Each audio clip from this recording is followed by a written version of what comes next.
మహాగణపతిం మనసా స్మరామి మహాగణపతిం మనసా స్మరామి. TR creations family అందరికీ నా హృదయపూర్వక ధన్యవాదాలు. అలాగే ఈ వారం ఈ నవంబర్ మాసంలో 23వ తారీఖు నుంచి 29వ తారీఖు వరకు కూడా నవంబర్ చివరి వారానికి సంబంధించి వార ఫలాలు ఏ విధంగా ఉండబోతున్నాయి, ద్వాదశ రాశుల వరకు అనేది తెలుసుకుందాం. దీనిలో ముఖ్యంగా ఇక్కడ మనం చూస్తే కనుక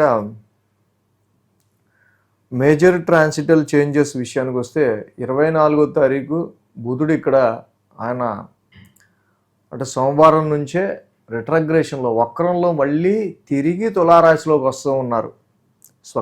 మిత్రక్షేత్రంలో స్వక్షేత్రంలో శుక్రుడు ఉన్నారు, ఆయన మిత్రక్షేత్రంలోకి వస్తున్నారు. ఇక 27వ తారీఖు గురువారం శుక్రుడు కూడా వృశ్చికంలోకి మారుతున్నారు. 4 రోజులు తులారాశిలో స్వక్షేత్రంలో, తర్వాత మళ్ళీ ఆయన తిరిగి వృశ్చిక రాశిలోకి అడుగు పెడుతున్నారు.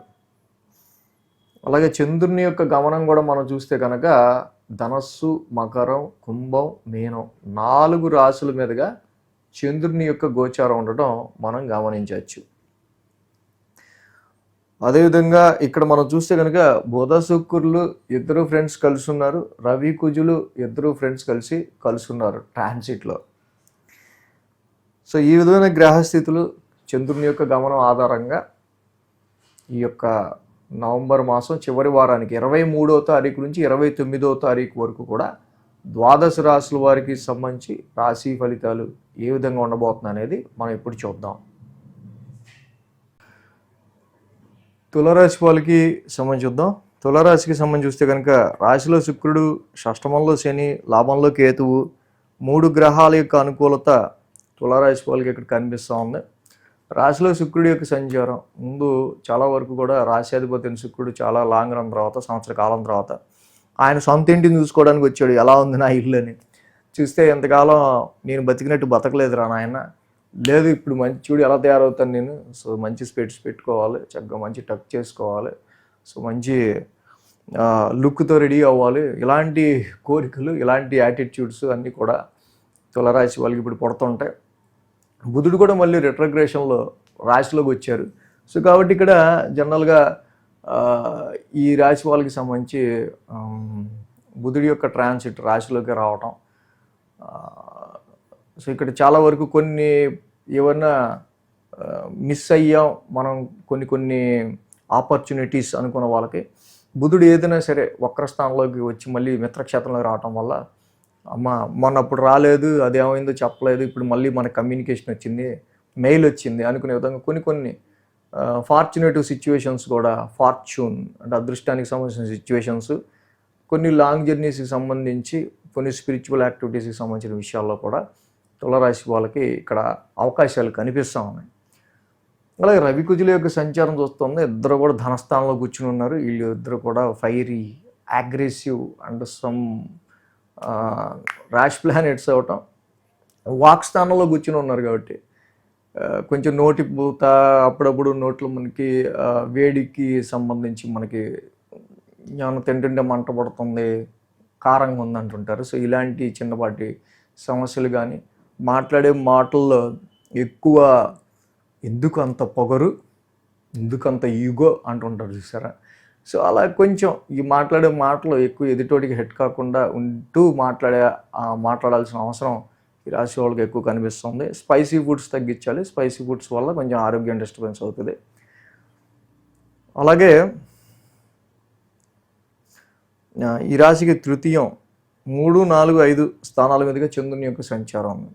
ఆది, సోమ 2 రోజులు కూడా ఈ రాశి వాళ్ళకి సంబంధించి అనుకూలంగా ఉంది, ఆది సోమవారాల్లో. సో తృతీయ స్థానంలో చంద్రుని యొక్క సంచారం ఇక్కడ ఈ రాశికి ఉండటం మెయిన్గా ఉద్యోగ పరిస్థితులకి సంబంధించిన విషయాల్లో, జాబ్ పరిస్థితులకు సంబంధించిన విషయాల్లో కొంచెం ఎక్కువ ఎఫర్ట్స్ పెట్టాల్సి వచ్చిన పరిస్థితులు, కొన్నిసార్లు మీరు మీ పని చేసుకోవడానికి ఏవో అవాంతరాలు, అడ్డంకులు కూడా క్రియేట్ అయ్యే ఆస్కారాలు కనిపిస్తున్నాయి. కాబట్టి వీటి విషయాల్లో కొంచెం జాగ్రత్తగా ఉండటం మంచిది. సో అలాగే మంగళ, బుధ, గురువారాల్లో చతుర్థ స్థానంలో చంద్రుని యొక్క సంచారం మనకు కనిపిస్తుంది. అర్ధాష్టమంలో చంద్రుని యొక్క సంచారం ఉండటం. అలాగే ఈ రాశి వాళ్ళకి సంబంధించి ఆ రాశ్యాధిపతి శని కూడా ఈ రాశికి షష్టమ స్థానంలో ఉంటూ ఉన్నారు. కాబట్టి మెయిన్‌గానే ఇక్కడ రవి కుజుల యొక్క సంచారం ధనస్థానంలో ఉంది. వీళ్ళు ఆల్రెడీ ఫైనాన్స్ విషయాల్లో చాలా డ్రై అవుతుంది. ఈ టైంలో లోన్స్‌కి సంబంధించిన విషయాల్లో మీకు చాలా కటకటగా ఉంటది. చాలా మనీ టైట్ అయిపోయినట్టు అనిపించే ఆస్కారాలు కొన్ని సందర్భాల్లో లోన్స్ తీసుకునే వాళ్ళకి కలిగే ఆస్కారాలున్నాయి. ఈ టైంలో లోన్ తీసుకునే వాళ్ళు మాత్రం జాగ్రత్తగా తీసుకోవాలి. ఎందుకంటే తీసుకుంటే తీసుకున్నారు కానీ ఇక్కడ మీరు చెల్లించేంత స్కోప్ ఎంత ఉంది లేదో చూసుకోకుండా తీసుకుంటే ప్రాపర్టీస్ గురించో ఏదైనా వెహికల్ కొందామనో కారు కొందామనో వీటిలో ఇబ్బంది పడే ఆస్కారాలు ఉంటాయి. వాటి విషయాలు కొంచెం జాగ్రత్త తీసుకోవాలి. శుక్ర శనివారాలు చూస్తే పంచమ స్థానంలో రాహు యొక్క సంచారం, అలాగే చంద్రుడు కూడా పంచమ స్థానంలో ఉన్నారు ఈ రాశి వాళ్ళకి సంబంధించి. సో అనేకమైన ఆలోచనలు చేస్తుంటారు. క్రియేటివ్ ఫీల్డ్లో ఉన్న వాళ్ళకి అయితే ఆలోచనల మీద ఆలోచనలు. కాకపోతే మీరు ఏదైనా ఎక్స్పెక్ట్ చేసి ఏదైనా ఇంప్లిమెంట్ చేద్దాం అనుకుంటే దాన్ని ఇంప్లిమెంట్ చేయడానికి వచ్చే కష్టాన్ని ఎదుర్కోవడానికి చాలా టైం పడుతూ ఉంటుంది ఈ టైంలో. సో కాబట్టి ఇలాంటిది కొంచెం ఓవర్కమ్ చేసుకుని ముందుకు వెళ్ళాలి. బట్ బై ద ఎండ్ ఏదైనా సరే రెట్రగ్రేషన్లో ఉన్న శని అక్కడ షష్టమ స్థానంలో యోగిస్తారు కాబట్టి శత్రువుల పైన, ఆరోగ్య సమస్యల మీద, ఇలాగ మీకు ఎదురయ్యే అనేక సమస్యల మీద కూడా మీరు తప్పకుండా విజయాన్ని సాధిస్తారు. కాకపోతే ఇలాంటివి మాత్రం కొంచెం వీటిని ఎదుర్కొంటూ ముందుకెళ్ళడం అనేది తప్పదు.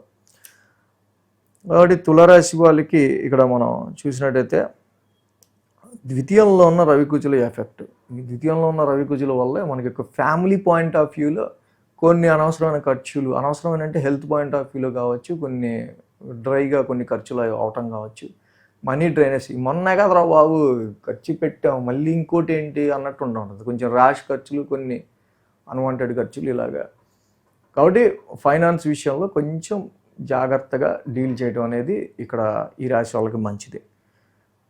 ద్వితీయ స్థానంలోనే వాక్ స్థానంలోనే రవి కుజులు ఉన్నారు కాబట్టి జపా కుసుమ సంకాసం, ధరణీ గర్భ సంభూతం, అటు రవికి ఇటు కుజుడికి ఇద్దరి నవగ్రహ శాంతి మంత్రాలు చదువుకోవటం, శివాలయ దర్శనం, సుబ్రహ్మణ్య స్వామి దర్శనం, ఈ 2 దర్శనాలు చేసుకుంటే ఇంకా మంచిగా ఉంటుంది రోజు కూడా.